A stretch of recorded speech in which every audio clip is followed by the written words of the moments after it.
The U.S. State Department has recently expressed disappointment at the Indian government's refusal to allow a delegation on religious freedom to visit the country this week. 3 delegates from the U.S. Commission on International Religious Freedom were scheduled to visit India, but they were not granted visas. One of those delegates is Father Thomas Reese, and he joins us now from our Washington, D.C. bureau. Father, thanks for joining us today. Good to be with you, Heather.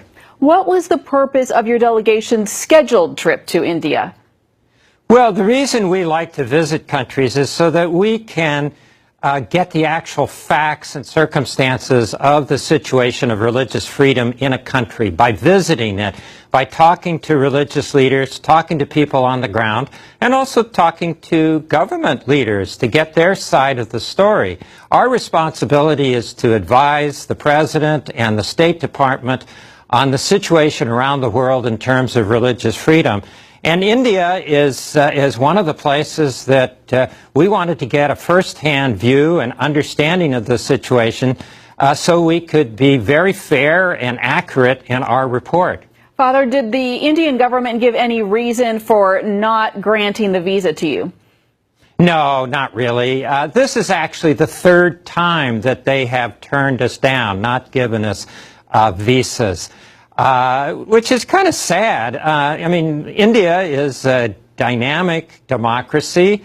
It claims to be a non-sectarian state. It has pledged itself to international agreements on religious freedom.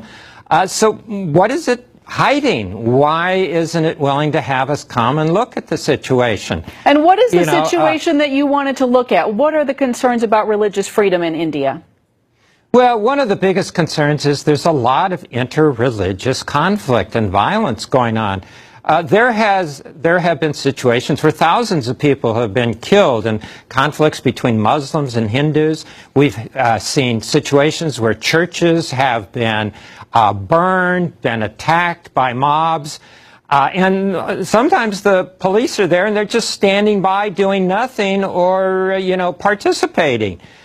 This is not the way governments should act, not governments that are committed by their constitution and international agreements to protecting religious freedom.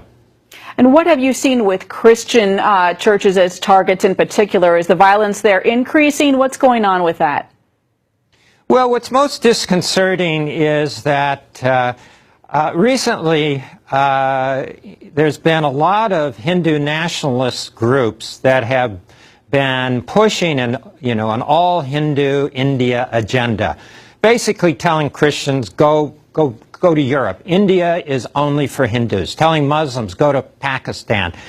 And so we've seen that kind of atmosphere, that kind of rhetoric encouraging radicals to attack churches, to disrupt religious services, to actually injure and rape people who, Christians and others who, don't follow the same faith they do.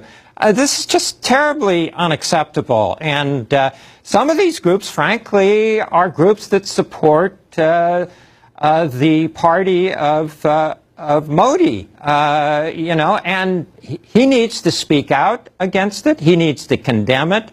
And not just in English to the international press, he needs to do it to his own followers in the local languages that they understand. What is your hope at this point going forward? You have not received visas. You've applied multiple times. What's the plan now?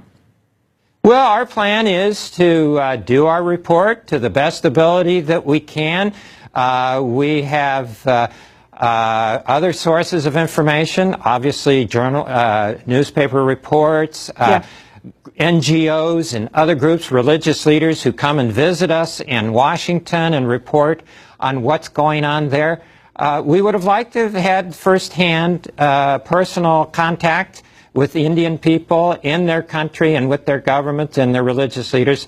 But, we're going to do the best we can with our report, lacking that personal contact.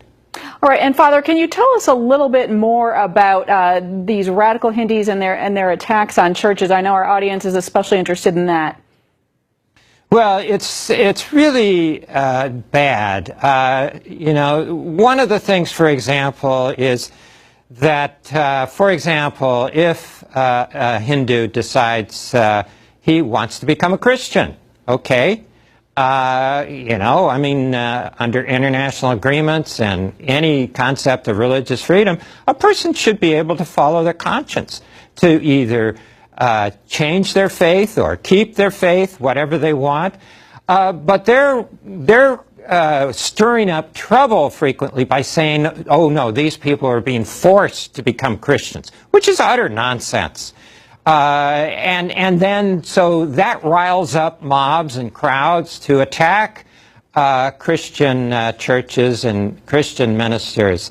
This is the kind of thing that we're very concerned about.